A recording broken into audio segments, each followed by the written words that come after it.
Okay, Jai Hind, Brigadier Hemant Mahajan welcomes you to a Facebook live program.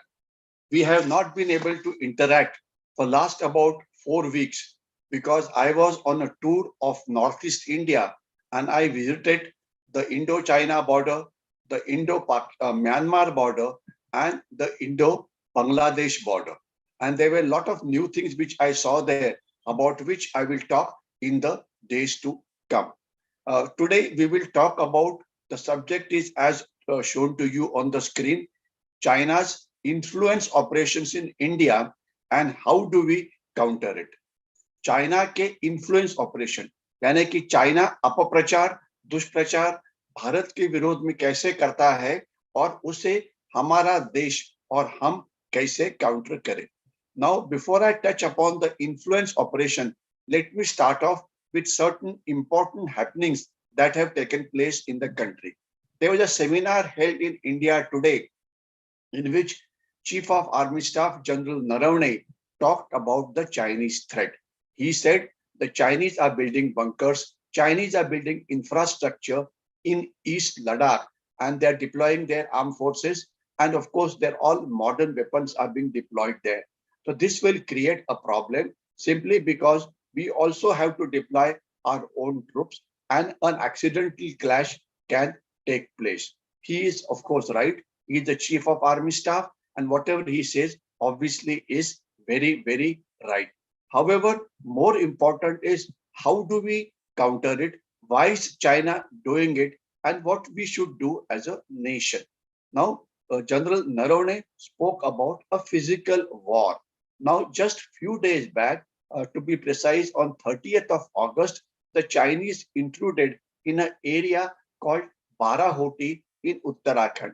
They were thrown out from there by the Indian Army. Thereafter, 2 days back, there was the news that they had come in the area of Tawang Valley, that is basically in the area of Bumla, where they were surrounded by the Indian soldiers, and we had caught nearly 200 Chinese soldiers. Now, most probably, they would have been sent back.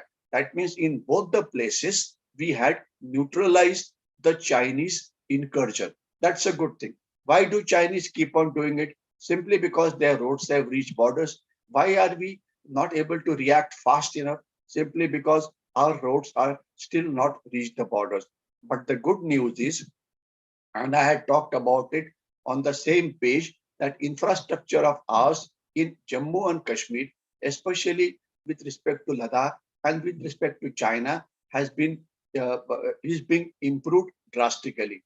Just 3 or 4 days back, or 7th of October to be precise, there was a news. Shri Nitin Gadkari and General VK Singh, who are responsible for infrastructure development in the country, inaugurated a tunnel called the Zojila Tunnel.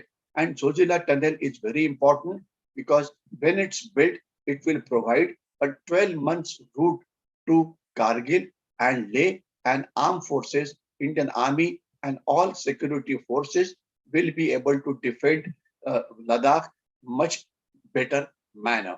So let us hope it will be done fast. And not only here, there are a lot of tunnels which are being built in J&K. This will improve the movement of army because you are aware that if should a problem come up, then one corps from Mathura is expected to attack the Chinese in this sector. So therefore, they require good roads, they require good communications, etc. Also, Rashtriya Rifle battalions which are there in Kashmir will also move toward the China border. So we have adequate troops there, and we should not get worried about the military aspect. Similarly, in the Uttarakhand area, improvements are taking place, and more important, improvements are also taking place in the area of Arunachal Pradesh, where we are building better roads connectivity so that our troop movement from south of Brahmaputra to north of Brahmaputra, etc., can be improved. So, as far as the Chinese military aggression is concerned, we should not worry too much. But what is of worry is the non-military aggression, or I have called it as a hybrid war, or a gray zone warfare, or a unrestricted warfare. For example, if you take a case of last few days only, what has happened? A lot of things have happened. 2 days back, 7 people were killed in Kashmir Valley, Sikhs and Hindus. Why? Because they don't want Hindus and Sikhs in Kashmir Valley. So soft targets, teachers were killed, girls, ladies were killed. So this kind of a killing is started, and this is a new trend hitting soft targets in Kashmir because the terrorists are scared of facing the Indian army. So they go in for soft targets, but not too many political parties were worried about it. The Jammu and Kashmir political parties, the national level political parties, hardly anybody seemed to be worried about it. Then there was another incident in which a lot of drugs have been caught, and it is going on in the news. A celebrity's son was caught while going for a drug party on a cruise liner. Now, from my point of view, or from nation's point of view, whether a celebrity's son takes drugs or he doesn't get a bail, or he gets a bail, is not important. What is important is that the evil axis of China, Pakistan, and Taliban are carrying out what is called as narco-terrorism in our country. Narco-terrorism, अफू गांजा चरस का दहशतवाद, ये जो चल रहा है ये ज्यादा खतरनाक है. आपको पता है कि today in Punjab a large number of youth are become drug addicts. Any family in which a youth becomes a drug addict, what happens to that family? That family actually collapses. So drugs are being pumped in Punjab with the help of drones, with the help of smuggling, etc. And our security forces, especially the BSF on the border, is not able to stop it. Now, also, Jammu and Kashmir, you would have heard that Pakistan today, with the help of drones, is trying to pump in again drugs, again, let's say, arms, ammunition on the international border. We need to stop it. We need to stop this drug terrorism or drones which are being used to carry out these kind of activities. Now, today in our metro cities like Mumbai, Delhi, Hyderabad, Chennai, drug terrorism is on a very large scale, and Indian youth are being destroyed. So we have to ensure that we have zero tolerance as far as drugs are concerned, and we must, as a society, get together and ensure that this drug terrorism does not destroy our youth in the country, especially in the big cities, especially on the border areas of Kashmir, and more important, Punjab, or also in a lot of parts of the Northeast, which have a connecting border with Myanmar, etc. So we have to guard our youth against narco-terrorism. Celebrities' son not getting a bail or getting a bail is not important, as is defeating the evil designs of China, Pakistan, and Taliban.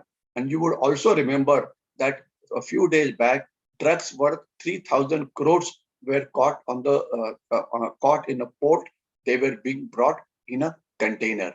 I have spoken about container. I have spoken about how illegal trade takes place through the container, how smuggling of arms, ammunition, or drugs or fake Indian currency notes takes place through the containers. I've spoken about it earlier. So we need to ensure that this is stopped, but it is easily said than done. It is not easy to check up each container because containers come in thousands. So important is, as a nation, we must unite and ensure that we do not fall prey to these evil designs. There was also a news that a lot of organizations have called for Bandh. In fact, there's a Bandh today in Maharashtra.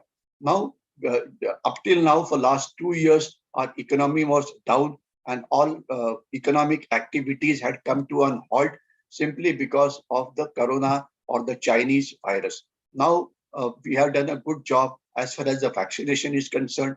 The third wave, which was supposed to be coming, has been more or less stopped, though the danger is not gone away. But the fact is, because of our very hugely successful vaccination program, we have been able to stop this corona or the Jaivik Mahayuddha or biological terrorism or biological world war, which had been launched against us by China, though the danger is still not over.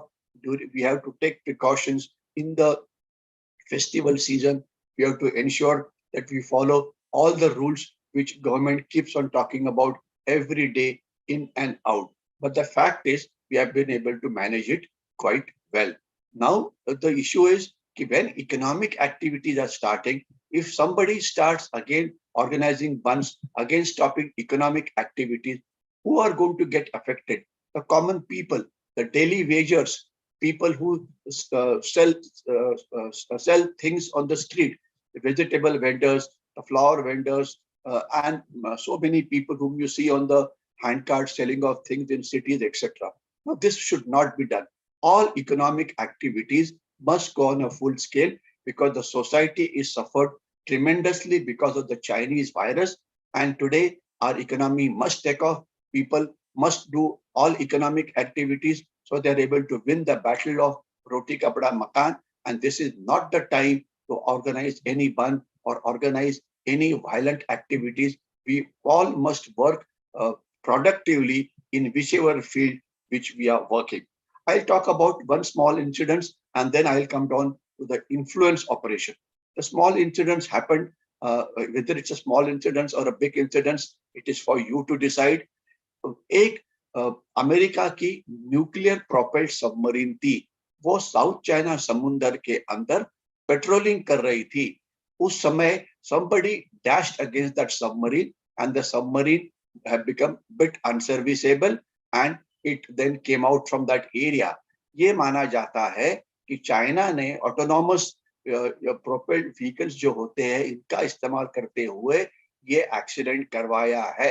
यानी कि submarine अगर south China समुद्र में आती है तो शायद China ने अपना एक पानी के अंदर काम करने वाला रिमोट ड्रोन या रिमोट ऑब्जेक्ट इसका इस्तेमाल करके शायद इसे डैमेज किया हुआ है. ये तो अभी तो ये फिलहाल एक मतलब थियोरी ही है, उसके लिए जो प्रूफ चाहिए वो आया नहीं है. But the fact remains China is capable of doing anything and everything to stop everything. That now I'll start off with my subject proper, that is China's influence operations. What is China's influence operations? लड़ाई करना जो general Naravane जी बात कर रहे थे वो एक बात हो गई. मैं हमेशा बोलता हूं कि Indian army is more than capable of taking care of the war. However, what we are not capable of answering adequately or countering adequately are the unrestricted warfare which China carries out against us. And one of these wars is influence operations. What does influence operation means? Influence operation means China tries to infiltrate into various segments of our society, meaning infiltrating into our economic industries, that is the corporate world, infiltrating into our think tanks, infiltrating into the media, infiltrating into the India's civil society, infiltrating into the academic world, infiltrating into technological world, and infiltrating into any world which is an opinion maker. Why is this infiltration takes place? What is the purpose? The purpose is two-fold or threefold. First purpose is to find out the capabilities of India in various fields. Second is to ensure that these capabilities are neutralized by causing bunds in India, by making one community fight with another community in India, by ensuring violent activities take place in India, by carrying out any activity by which it could be agitations, it could be bunds, so that an economic activity comes to an halt simply because they want to degrade your economic progress. And exactly for this, they are using also the Nakshals or the Maoists in the central part of India. You would have heard that today our power sector, 70% of the power sector is run on coal. 70% of power sector is run on coal. Now there's a shortage of coal, and therefore a power sector or a power generating plant which is supposed to have 1 month of coal near that power plant, they have only 3 days or 4 days or 2 days power plant. So there are a lot of power cuts that are taking place in Punjab, in Delhi, and in many parts of the country. And the crisis is grave.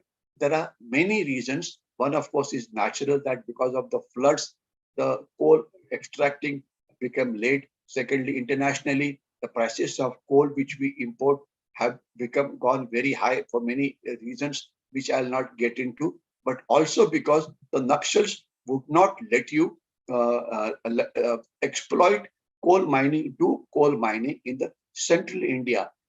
Our country today has got the largest reserve of coals, though our coal is of an inferior quality, but it is there.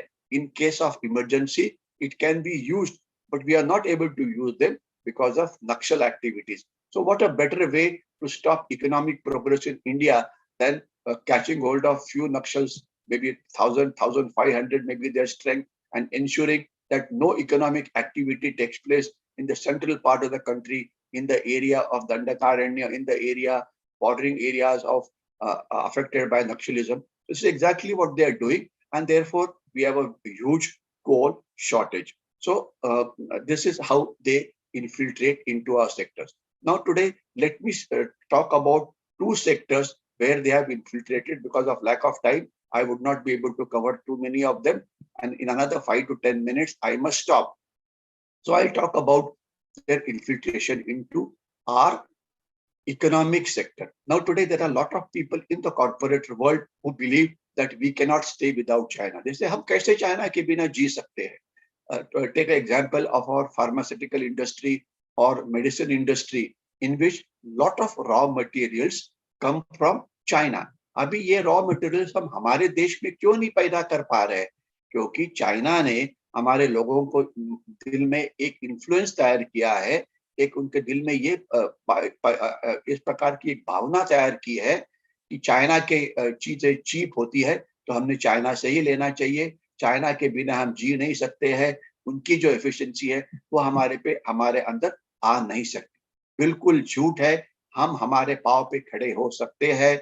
ये जो API है, यानी कि जो raw material लगता है medicine के लिए, वो हम कर सकते हैं। हमारी हिंदुस्तान एंटीबायोटिक्स नाम की संस्था जो पुणे में स्थित है, वो ये करती थी। शायद हमारी कॉस्ट कुछ ज्यादा है, वो एफिशिएंसी बढ़ा के ये कॉस्ट को कम करनी पड़ेगी, लेकिन हम हमारे रॉ मटेरियल ला सकते हैं।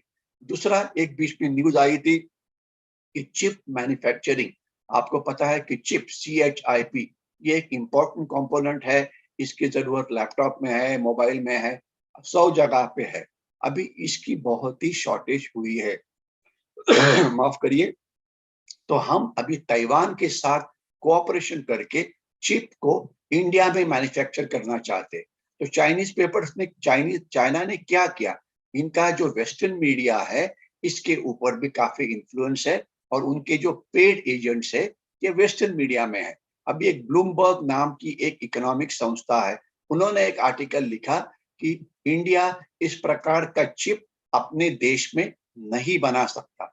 ये एक डिसइंफॉर्मेशन वॉरफेयर है, दुष्प्रचार युद्ध है, अपप्रचार युद्ध है। हम कर सकते हैं, हमें हमारे में कॉन्फिडेंस होना चाहिए, लेकिन चाइना बताने की कोशिश कर रहा है कि बिल्कुल आप ये चीज नहीं कर सकते हैं। तो इस प्रकार से चाइना गड़बड़ करता है। चाइना हमारी इंडस्ट्री कोई अच्छा काम कर रही है तो वहां पे स्ट्राइक करता है। एक एग्जांपल मैं देता हूँ, वेदांता नाम की एक कंपनी है, तमिलनाडु में थी, तो वहां पे किसी एनजीओ ने ये करना शुरू कर दिया, वो हाईकोर्ट में चले गए कि देखो इससे पोल्यूशन होता है। ये कॉपर मैन्युफैक्चरिंग कंपनी थी वेदांता नाम की, तो ये उसको बंद करना चाहिए। अरे भैया, कॉपर मैन्युफैक्चरिंग दुनिया में नहीं हो रहा है, अगर ये पोल्यूशन कर रही है तो बेस्ट वर्ल्ड प्रैक्टिसेस फॉलो करो, पोल्यूशन मत करो, लेकिन कॉपर की तो जरूरत है। लेकिन हाईकोर्ट ने डिसीजन दे दिया कि इसको बंद कर दो। अभी कॉपर की ये फैक्ट्री बंद कर दी, और आज हम 40 से 50% जो कॉपर है इसकी आयात कर रहे हैं चाइना को। तो ये एजिटेशन जिस संस्था ने किया था, ये जो निर्णय हाईकोर्ट ने दिया था कि ये बंद करो, इसका फायदा किसे हो गया? तो ये फायदा हो गया आपके चाइना को। यही एक इन्फ्लुएंस ऑपरेशन का हिस्सा है कि नाम बड़े बड़े ले लो कि पोल्यूशन हो रहा है। अरे पोल्यूशन हो रहा है तो रोको उसको, लेकिन पोल्यूशन हो रहा है तो इसलिए एक्टिविटी तो बंद नहीं की जा सकती ना, अनलेस आप बोल सकते हो कि कॉपर का इस्तेमाल होना ही नहीं चाहिए, कि जो कि इम्पॉसिबल है।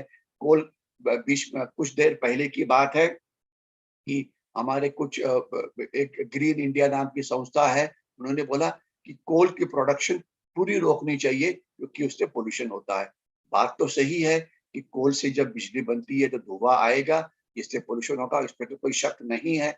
लेकिन आज हमारी 70% पावर सेक्टर ये कोल के ऊपर चलती है।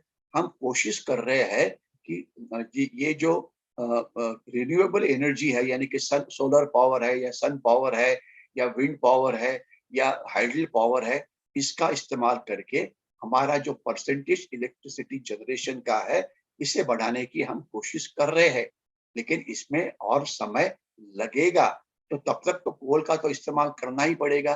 लेकिन नहीं, कोल को बंद कर दो, तो कोल बंद हो गया है तो अभी पावर प्लांट्स के पास कोल ही नहीं है, और जब इकोनॉमिक एक्टिविटी अभी टेक ऑफ हो रही है तो हमें उसके लिए कोल पूरा नहीं मिल रहा है।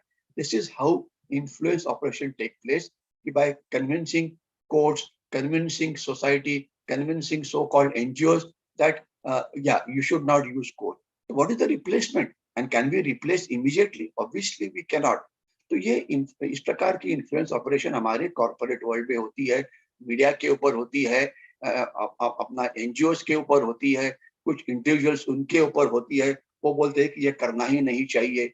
लेकिन हाइडल पावर जनरेशन होने में बड़े डैम बनाने पड़ते हैं, वो इतनी जल्दी में कैसे बनेंगे और कहाँ बनेंगे? वहां बन सकते हैं जहाँ पे पानी है, जहाँ पे डैम बांधा जा सकता है। लेकिन अभी डैम बांधने के लिए भी अरुणाचल प्रदेश में सुबानसेरी के ऊपर एक डैम बांधा जा रहा है, जहाँ पे हाइडल पावर जनरेट होगी। वहां पर भी लोकल एनजीओज है, वो उसे स्टॉप करने की कोशिश करिए कि नहीं, यहाँ पे पावर ये होना नहीं चाहिए क्योंकि हमारी जो जमीन है वो पानी के नीचे जा रही है। ये तो बिल्कुल सही बात है कि अगर डैम बांधा जाता है तो कुछ ना कुछ जमीन तो पानी के नीचे जाएगी, कि पानी को रोका जाएगा। लेकिन फिर ये डैम कैसे बनेगा? अगर हर एक बोलता है कि हमारे पास ये होना ही नहीं चाहिए, तो ये कैसे बनेगा? फॉर एग्जाम्पल, मेघालय में मैं गया था। मेघालय में ये बोलते हैं, हम हमारे कुछ इलाके में जो रास्ते कुछ एक्टिविटी जो डेवलपमेंटल एक्टिविटी है वो होने नहीं देंगे। यानी कि हम चाहते थे कि एक रेलवे लाइन बननी चाहिए, समझ लीजिए प्लेन्स ऑफ असम से मेघालय की जो कैपिटल है शिलोंग के लिए, लेकिन उसके लिए लोग तैयार नहीं है, क्योंकि क्या है कि उससे शायद हमारी इकोलॉजी डैमेज हो सकती है। यस, थोड़ा बहुत नुकसान तो हो सकता है, लेकिन अगर आप युवकों के लिए जॉब्स क्रिएट करने हैं, युवकों के लिए उद्योग धंधा क्रिएट करना है, तो डेवलपमेंटल एक्टिविटीज तो चलनी ही पड़ेगी। तो अलग अलग कारण ढूंढो, नॉर्थ ईस्ट में ये नहीं होगा, वो नहीं होगा। नॉर्थ ईस्ट में कुछ लोग जो है, जैसे कि मिजोरम में, वो बोलते हैं हम टूरिस्ट को यहाँ पे आने नहीं देंगे, हम पर्यटन को यहाँ पे बढ़ने नहीं देंगे। कारण क्या है कि हमारे टूरिस्ट यहाँ पे आएंगे, हमारी लोकल कल्चर के ऊपर असर होगा।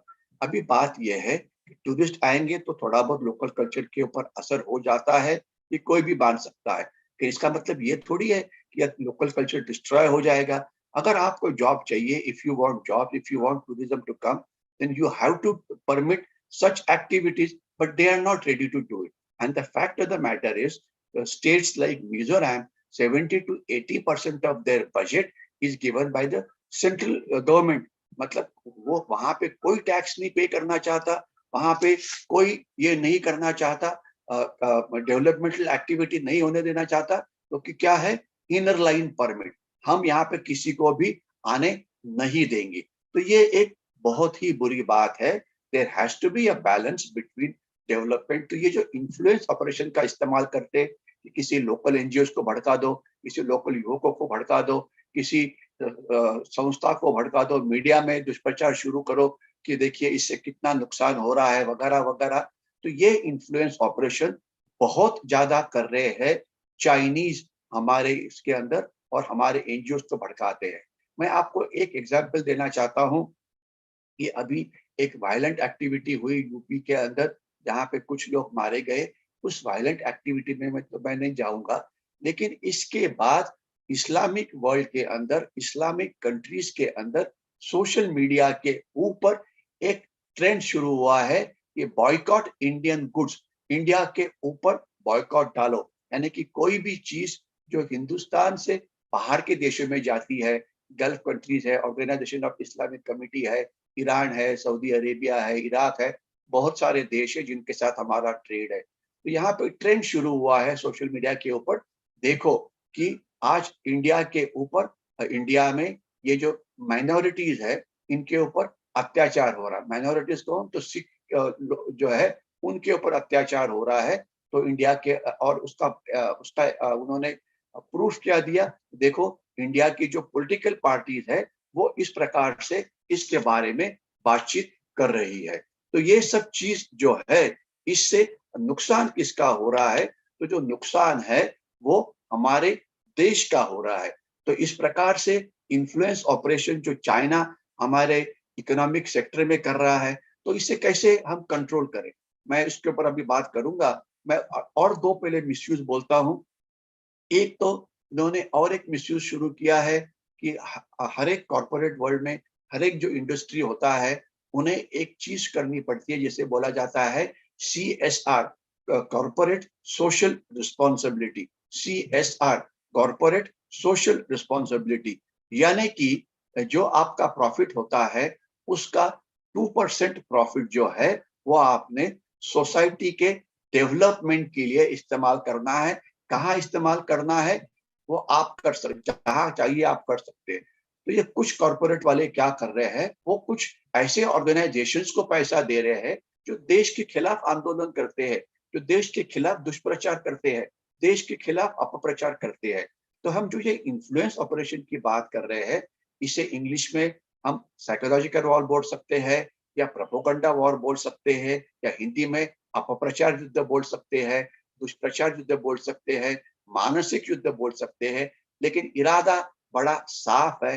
हर एक सेक्टर में हमारे जो लोग काम करते हैं उनके मन के ऊपर आघात करना कि चाइना के बिना आप जी नहीं सकते हैं, चाइना आपका दोस्त बनना ही चाहिए, चाइना जो बोलता है वो आपने मानना चाहिए, चाइना बोलता है कि इंडिया ने रोड नहीं बनाने चाहिए तो आपने रोड नहीं बनाने चाहिए, चाइना बोलता है कि आपने दलाई लामा को मदद नहीं करनी चाहिए तो आपने मदद नहीं करनी चाहिए, चाइना बोलता है कि ताइवान के साथ आपने संबंध नहीं रखने चाहिए तो आपने संबंध नहीं रखने चाहिए। यानी कि चाइना के आपने आर्थिक गुलाम बनना है या एक गुलाम बन जाना है।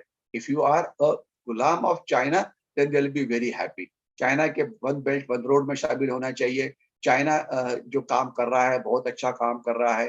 तो ये जो चीजें हैं ये रुकनी चाहिए। तो अभी मैं लास्ट 2 मिनट में ये बताना चाहूंगा और उसके बाद रुकूंगा कि चाइना के ये जो इन्फ्लुएंस ऑपरेशन है इसे हम करें, क्योंकि काउंटर करना इंपॉर्टेंट है।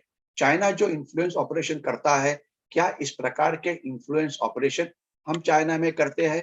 तो शॉर्ट आंसर है बिल्कुल नहीं। हमारे सोशल मीडिया में चाइना में घुसखोरी की है, फेसबुक हो, ट्विटर हो या कहीं पर भी हो। लेकिन हम चाइना के पास ट्विटर नहीं है, चाइना के पास फेसबुक नहीं है, चाइना के पास यूट्यूब नहीं है, तो वहां पे क्या होगा? तो हम कुछ नहीं कर सकते। चाइना ने हमारे मीडिया में घुसखोरी की है, हम उनके मीडिया में घुसखोरी कर सकते हैं क्या? बिल्कुल नहीं। चाइना ने हमारे कॉर्पोरेट वर्ल्ड में घुसखोरी की है, हम चाइना के कॉर्पोरेट वर्ल्ड में घुसखोरी कर सकते हैं क्या? नहीं। और बिल्कुल आपको वो बोलते हैं कि आप हमारे से सिर्फ चीजें खरीदो, हम आपसे कुछ नहीं खरीदेंगे। You only by things from us, बाकी हम आपसे कोई चीज नहीं लेंगे। अभी कल परसों की ये बात है, ये जो टेस्ला नाम की कंपनी जो इलेक्ट्रिकल व्हीकल्स बना रही है, वो चाइना से व्हीकल्स आके हमें बेचना चाहती थी। और श्री नितिन गडकरी जो हमारे ट्रांसपोर्ट मिनिस्टर है, उन्होंने बोला कि बिल्कुल नहीं, आपने ये जो इलेक्ट्रिकल व्हीकल बनाना है वो आपने इंडिया में बनाना चाहिए, हम चाइना से कोई चीज नहीं लेंगे। ये बिल्कुल सही बात है। तो आज हमने एक ऑल आउट ऑफेंसिव लॉन्च करने की जरूरत है। जो चाइना के सपोर्टर्स हमारे कॉर्पोरेट वर्ल्ड में है, हमारे थिंक टैंक में है, हमारे विचार मंचों में है, हमारे न्यूज़पेपर में है, हमारे टीवी चैनल्स पे है, सोशल मीडिया पे है, इनको आइडेंटिफाई करना चाहिए और उनके खिलाफ कार्रवाई करनी चाहिए। लेकिन अनफॉर्चुनेटली आज मेरे ख्याल से ऐसा कोई कायदा नहीं है कि जो इस प्रकार की कार्रवाई को रोक सकता है। हमारे ही लोग अलग अलग न्यूज़पेपर के अंदर न्यूज देते हैं कि इस देश का देश का भट्टा बट रहा है, इसकी इकोनॉमी खराब हो रही है। आपको याद होगा कि जब कोरोना की वेव चल रही थी, तो ये कुछ हमारे ऐसे मीडिया में लोग थे जिन्होंने ड्रोन से फोटोग्राफी की और वेस्टर्न मीडिया में दिखा दिया कि भाई इंडिया में लोग बहुत ज्यादा मर रहे हैं कोरोना से। आज अमेरिका में जो लाखों लोग मर रहे हैं, उसके बारे में तो कोई हमारे पत्रकार नहीं बोल रहे हैं। हमारे जो लोग हैं टीवी चैनल, उसके बारे में बात नहीं कर रही है। सिर्फ अपने देश को बदनाम करना, यही काम हमारे देश में कुछ लोग करते हैं और करते रहेंगे, क्योंकि वो देश का भला नहीं चाहते हैं। तो इनके ऊपर कैसे क्या करना, ये मैं बिल्कुल मेरे पास तो कोई सुझाव नहीं है, क्योंकि हजारों लोग हैं आज हमारे देश में कि जो इस देश का भला ही नहीं चाहते हैं, देश की कोई इकोनॉमिक प्रोग्रेस नहीं होना देना चाहते हैं। तो इनको कैसे कंट्रोल किया जाए, उनको कानून के नीचे किस प्रकार से अटकाया जाए, इसका तो मेरे पास सॉल्यूशन नहीं है, लेकिन सॉल्यूशन देने की जरूरत है। शायद सोशल बॉयकॉट ये एक ही सॉल्यूशन है कि अगर कोई एक आधा आदमी न्यूज़पेपर में आर्टिकल लिखता है तो देश के खिलाफ है, तो हमने उस न्यूज़पेपर को बोलना चाहिए कि भैया अगर ये आपके इसमें आर्टिकल लिखेगा तो हम आपका न्यूज़पेपर नहीं खरीदेंगे, क्योंकि और तो मेरे ख्याल से कोई कायदा नहीं है कि जो इस प्रकार के जो एंटी नेशनल लोग हैं इनको रोक सकते हैं, क्योंकि हमारी डेमोक्रेसी का वीकनेस का फायदा चाइना ये उठाता है। लेकिन आज जो हम एक चीज कर सकते हैं वो ये है, फेस्टिवल सीजन आ रहा है, लोग बहुत ही शॉपिंग करेंगे, तो कोई भी चाइनीज चीज मत खरीदो। Be Indian, buy Indian. अभी दिवाली में क्रैकर्स है, दिवाली में दिवाली मालाएं है, बहुत सारी डेकोरेटिव चीजें होती है, तो वो केवल जो हमारी देश के अंदर है, देश में बन रही है, इसी का इस्तेमाल करो। तो मेरे ख्याल से यहाँ पर मैं रुकता हूँ, मैंने 30 मिनट से ज्यादा बात की है। मुझे कुछ चैट बॉक्स में कुछ मैसेज आ रहा है, राजेंद्र वराड़कर जी बोल रहे हैं कि देश की न्याय व्यवस्था देश के हित को समर्पित होनी चाहिए। बिल्कुल सही है। न्याय व्यवस्था को ये समझना चाहिए कि देश का जो केवल बाल की खाल मत निकालो, देश के लिए क्या जरूरी है। फॉर एग्जाम्पल, कोल के ऊपर आप कैसे बैन कर सकते हो? आज 70% पावर जनरेशन तो कोल से ही हो रहा है। आप कोई रास्ता बन रहा है तो उसके ऊपर कैसे बैन कर सकते हो? अगर कोई समझ लीजिए कोई डेवलपमेंटल प्रोजेक्ट हो रहा है, तो शायद उसका सोशल ऑडिट जरूर करिए, लेकिन देश के लिए आपने ये जो वेदांत है, इसे आपने कैसे बैन किया? आपने हमारे कॉर्पोरेट इंडस्ट्री का नुकसान कैसे किया? तो शायद ये न्याय व्यवस्था को समझाने की जरूरत है। कौन समझाएगा मुझे नहीं पता, लेकिन जब तक वो नहीं समझेंगे तब तक देश का नुकसान हो जाएगा। रोहित बामने जी जय हिंद बोल रहे हैं, शेखर तावड़े जी वंदे मातरम बोल रहे हैं, साक्षी अग्रवाल जी जय हिंद बोल रहे हैं। तो चलो मैं यहीं पे अभी रुकने वाला हूँ। आप अभी मैं आपसे इतना ही निवेदन करके कि अगर आपको ये वीडियो अच्छा लगा होगा तो इसे ज्यादा से ज्यादा लोगों के साथ शेयर करिए और उसे जरूर लाइक करिए। यहीं पे